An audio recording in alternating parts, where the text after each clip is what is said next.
ఇవ్వండి అయ్యా కొంచెం.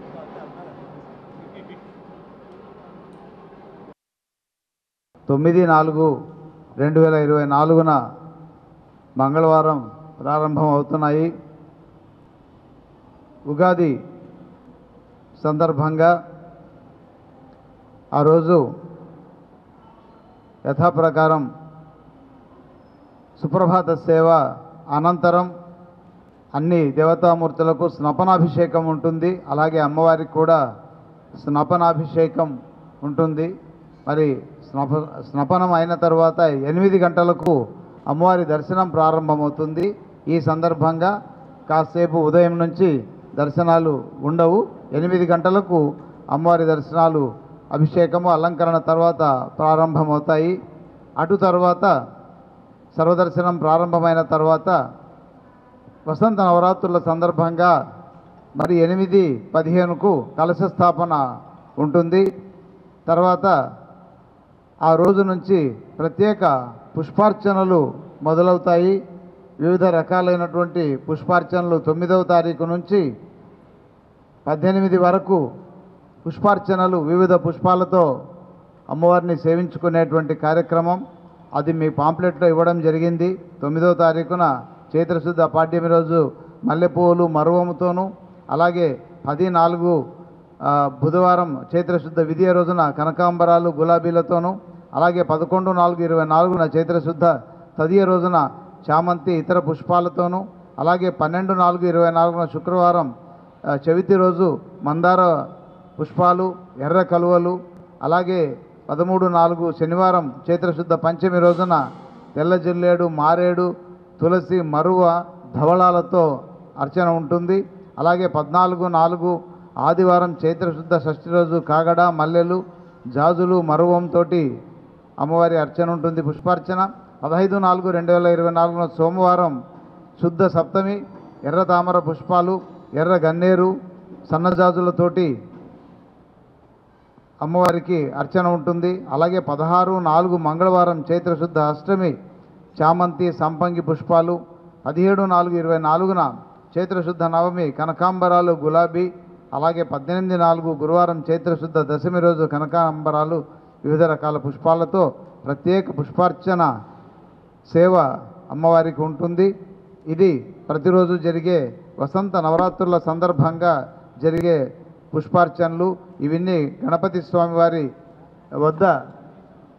స్వామివారి వద్ద నిర్వహించడం జరుగుతోంది. తర్వాత పెద్ద గణపతి దగ్గర ఈ పుష్పార్చనలు అక్కడ ఏర్పాటు చేయడం జరుగుతుంది.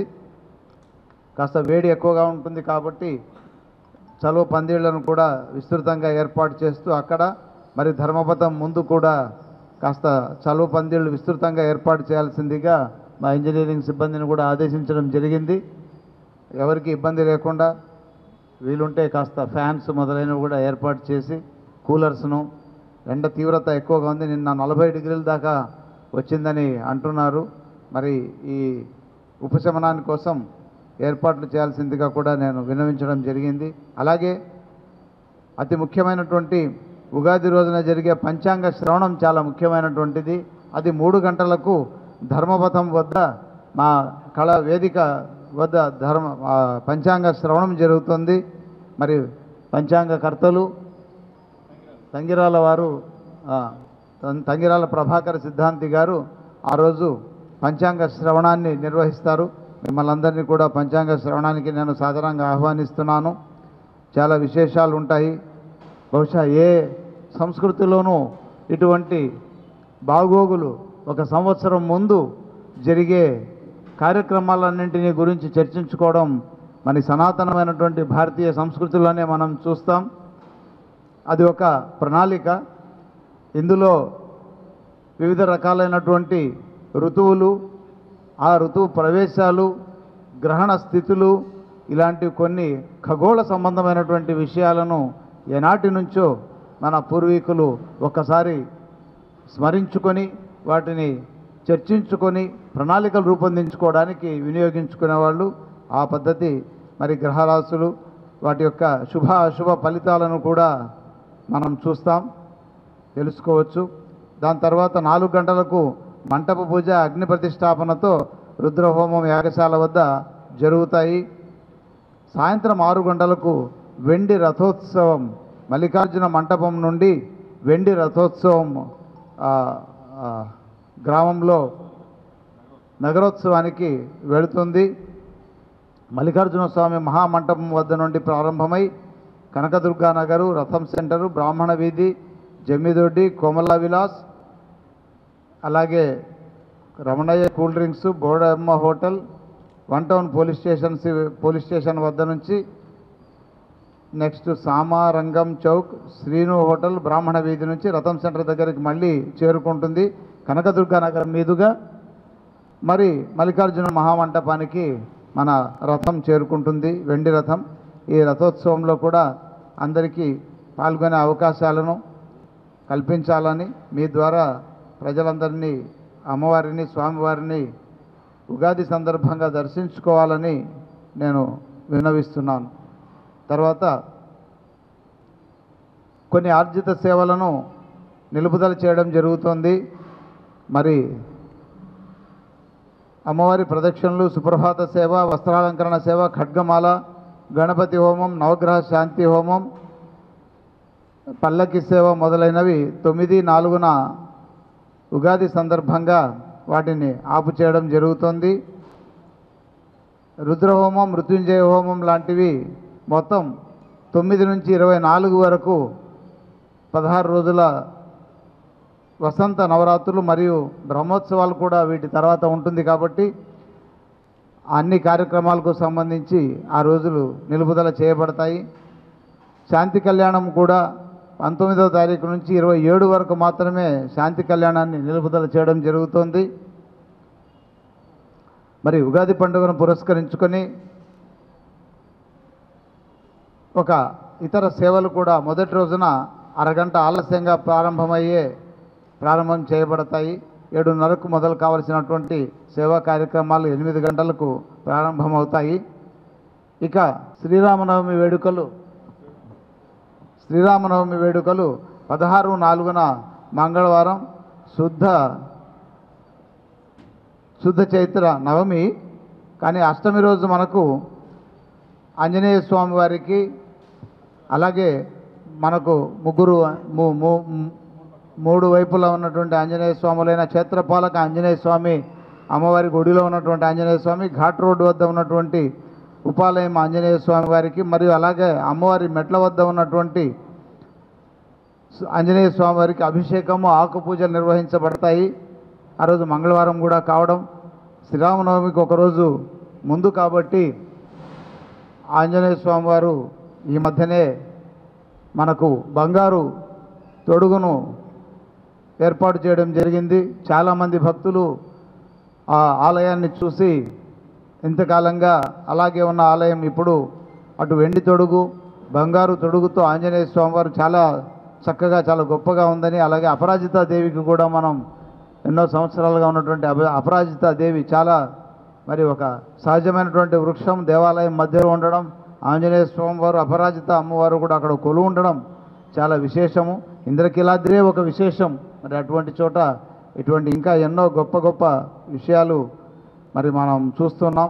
అలాంటిది అమ్మవారు మనకు అవకాశం ఇచ్చారు. వెండి తొడుగు అలాగే బంగారు తొడుగులు కూడా చేయించడం జరిగింది.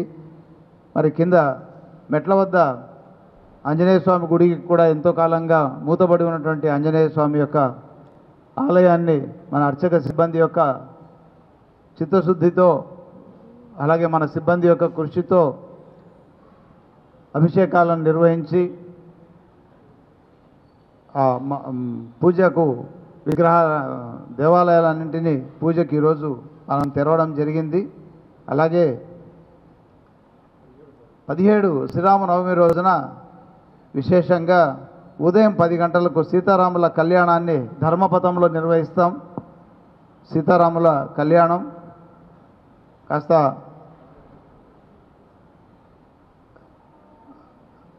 గొప్పగా, చాలా వచ్చిన భక్తులందరూ సంతోషించేలాగా కళ్యాణాన్ని నిర్వహించాలని ధర్మపథంలో భావిస్తున్నాం. 18/4 బుధవారం రోజున, గురువారం పూర్ణాహుతితో ఉత్సవ సమాప్తి జరుగుతుంది. 11 గంటలకు శ్రీరాముల వారి పట్టాభిషేకము, ధర్మపదం వద్ద శ్రీరామ పట్టాభిషేకం జరుగుతుంది. మరి అలాగా ఆ కార్యక్రమంతో వసంతోత్సవాలు సంపూర్ణమవుతాయి. అందరూ భక్తులు కూడా ఈ కార్యక్రమంలో పాల్గొని అటు దుర్గా మల్లేశ్వరులకు అత్యంత ప్రీతికరమైన వాడు శ్రీరామచంద్రుడు అందరికీ ఆరాధ్యుడైతే పరమేశ్వరుడికి చాలా ప్రీతికరమైనటువంటి వాడు. అన్ని సహస్రనామాల కన్నా ఈశ్వరుడు చెబుతాడు, సహస్రనామ తత్తుల్యం రామనామ వరాననే అని. రామనామాన్ని ఒకటి అనుకుంటే అది సహస్రనామాలకు సమానమని ఈశ్వర ఉవాచ అని చెప్తాం. అలాగా అత్యంత ప్రీతికరమైనటువంటి శ్రీరాముల వారి యొక్క కళ్యాణము, పట్టాభిషేకము, ఇతర పూజాది ఆంజనేయ స్వామికి ఇక్కడ ఈ దేవస్థానంలో జరగడం చాలా విశేషం. భక్తులందరూ ఈ సదవకాశాన్ని వినియోగించుకుంటారని భావిస్తున్నాము. ఇక్కడ ప్రత్యేక పుష్పార్చనలు జరిగేటప్పుడు ఉభయదాతలు ఎవరైనా ఉంటే వాళ్ళు 2500 రూపాయల రుసుము చెల్లించి వారు పాల్గొనవచ్చు. వారికి అంతరాలయ దర్శనము, శేషవస్త్రం, రవిక శ్రీ అమ్మవారి శ్రీచక్ర పీఠము, లడ్డు ఇవ్వడం జరుగుతుంది. అది ఉదయం 9 గంటలకు వారు ఈ కార్యక్రమంలో పాల్గొనవచ్చని తెలియజేయడం జరుగుతుంది. మన వెబ్సైట్ ద్వారా కూడా టికెట్స్ను బుక్ చేసుకోవచ్చు ఆన్లైన్లో కూడా. ఈ మధ్యన నిన్న కూడా ఒక మీటింగ్ జరిగింది కమిషనర్ వద్ద. ఆన్లైన్ సౌకర్యాలను పెంచే దిశగా దూరంగా ఉన్నటువంటి భక్తులకు కూడా ఆన్లైన్లోనే అన్ని సౌకర్యాలు ఇచ్చే దిశగా దేవస్థానం ప్రయత్నిస్తోంది. దీనికి సంబంధించి కూడా సిబ్బందితోనూ మాట్లాడడం కూడా జరిగింది. తగు నిర్ణయాలు త్వరలోనే తీసుకుంటామని తెలియజేస్తున్నాను. అలాగే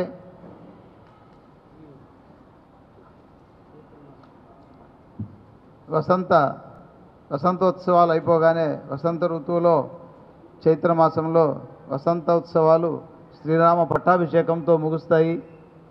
ఈ వసంతోత్సవాలు అయిన తర్వాత చైత్రమాస బ్రహ్మోత్సవాలు మరియు కళ్యాణోత్సవము 19 నుంచి 27 దాకా, వసంతోత్సవాల తర్వాత బ్రహ్మోత్సవాలు జరగడం ఆలయ సాంప్రదాయం. ఈ మేరకు దుర్గా మల్లేశ్వర స్వామి వారి యొక్క ఆలయంలో క్రోధినామ సంవత్సరం చైత్ర శుద్ధ ఏకాదశి నుంచి చైత్ర శుద్ధ చతుర్దశి తత్కాల పౌర్ణిమ వరకు, అంటే 19/4/24 నుంచి 27/4/24 వరకు స్వామివారి యొక్క బ్రహ్మోత్సవాలు, కళ్యాణోత్సవాలు ఆగమోక్తంగాను అత్యంత వైభవపేతంగాను నిర్వహించబడతాయి.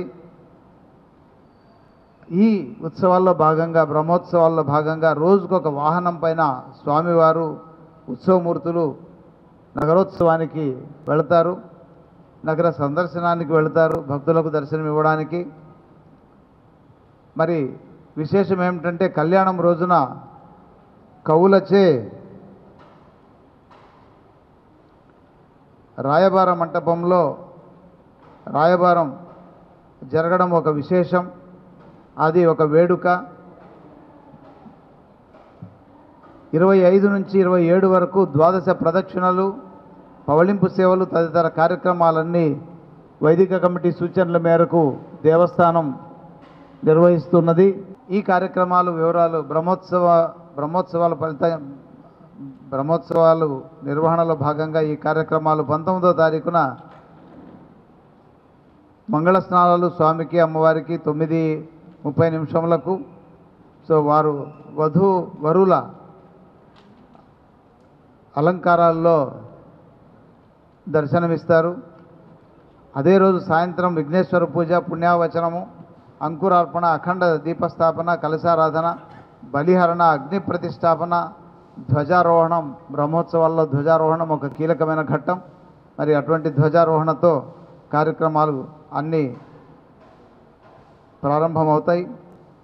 24/2024 శుక్రవారం రోజు 8 గంటల నుంచి మూలమంత్ర హవనం జరుగుతుంది. మన యాగశాలలోనే కదండి, రుద్రహోమం యాగశాలలో మూలమంత్ర హవనాలు జరుగుతాయి. 20 నుంచి 24 దాకా, 24 సాయంత్రం వరకు వివిధ రకాల హవనాలు, అలాగే మిగతా వైదికమైనటువంటి కార్యక్రమాలు జరుగుతాయి. బలిహరణము, హారతి, మంత్రపుష్పం, ప్రసాద వితరణ ఆ రోజు సాయంత్రం ఉంటాయి. మరి ముఖ్యంగా వివాహం అంటే వేడుక. స్వామి అమ్మవార్ల యొక్క వివాహ వేడుకలు 22వ తారీఖున సోమవారం రాత్రి 8 గంటల నుంచి 9:30 వరకు మల్లేశ్వర స్వామి ఆలయం వద్ద రాయబారము ఎదుర్కోలు ఘట్టం జరుగుతుంది.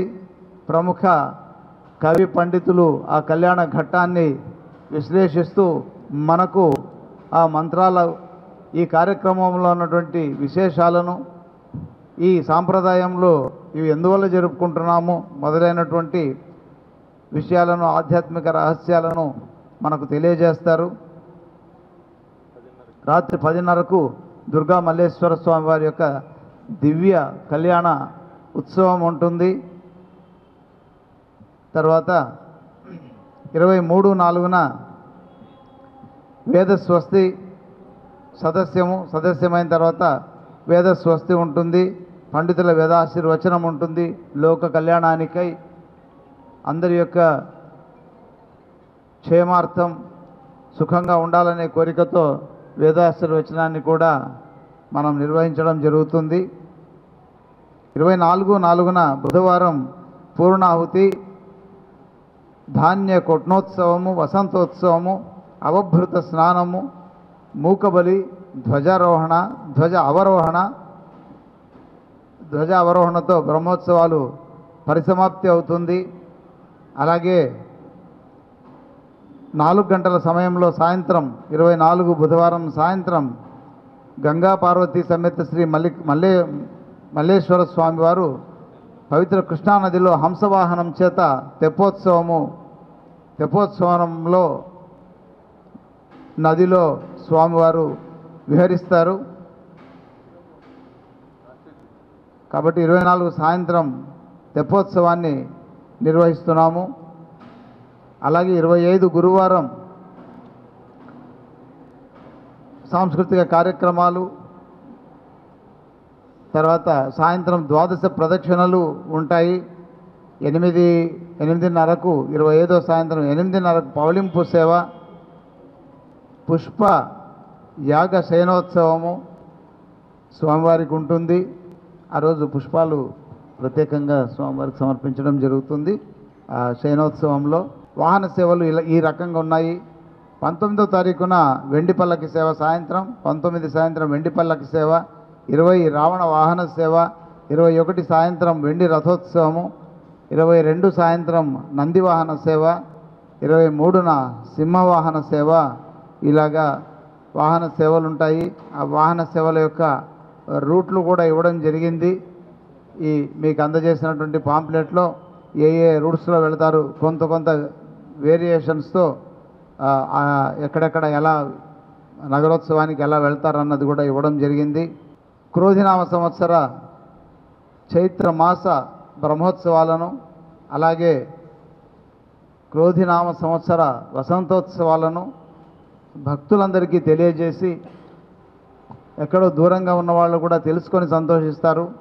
వారికి ఈ విశేషాలన్నింటినీ ప్రింట్, ఎలక్ట్రానిక్ మీడియా ద్వారా మీ యొక్క భక్తి ప్రపత్తులను వాటికి జోడించి దసరాలో మీరు చేసినటువంటి వ్యాఖ్యానాలు, అమ్మవారి యొక్క గొప్పదనాన్ని వర్ణించిన తీరు మేము చాలా వాటిలో చూసాం. మరి ఈ వసంతోత్సవాలు కూడా వసంత ఆగమనాని కోసం అందరూ ఎదురు చూస్తున్నట్టుగా మనం కూడా ఎదురు చూద్దాం. ఈ కార్యక్రమాలను దివ్యంగాను భక్తి ప్రపత్తులతోనూ నిర్వహించుకుందామని మీ సహాయ సహకారాలను అర్థిస్తూ నేను సెలవు తీసుకుంటున్నాను. ఓం నమః శివాయ. శ్రీ మాత్రే నమః.